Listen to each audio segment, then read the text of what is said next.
Yung mga kasamahan ko po sa trabaho, ayan. Si si Matsuda-san, 78 years old. Si... What? Wow! Sanju, 34 years old. At si Saori-chan, Kawai Saori-chan, nasa tataki ka na. 56 years old. Ayan po yung mga kasama ko sa trabaho, di ba? Ang gaganda nila, ng mga Japanese sila. Ako lang po yung ibang lahi dito, na praise the Lord. Praise the Lord, napasok ako dito. Ako lang yung Pilipino. Hindi ko maintindihan yung mga sinasabi nila, hike lang ako ng hike, o lang ako na Pero yung Jesus nila talaga, ang mabait nila talagang. Tinulungan nila akong matandaan ko yung mga sinusulit ko, mga yung trabaho yung gagawin. Talagang,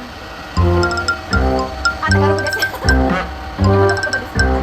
Tagalog ko. Pilipino. Kasi yung man nakido, yung yuri ka nakido. Apa to? Usapan namin yung lindol kagabi kasi lumindol na naman po dito kagabi. Mataas yung apartment namin kaya naramdaman ko. Sila, bahay lang din sila pero naramdaman nila. Madalas talagang lumilindol na dito sa Japan. Isa lang ibig sabihin nun, malapit lang dumating si Lord Jesus. Be ready na lang tayo talaga. Kasi calling na talaga ni Lord yung mga anak niya. Hindi na po naniniwala ko yun. Hanggang sa muli po, magkikismisan doon muna kami about sa mga nangyayari dito at yung mga nararamdaman doon nila mga multo. Kasi iba yung mga multo dito, ewan ko ba yung mga spirit. Siyempre, alam naman natin yung multo na yan, hindi yan mga ano yan, yung kapulisan ka na siya. Kaya, sige po, maraming salamat sa panonood at God bless you all.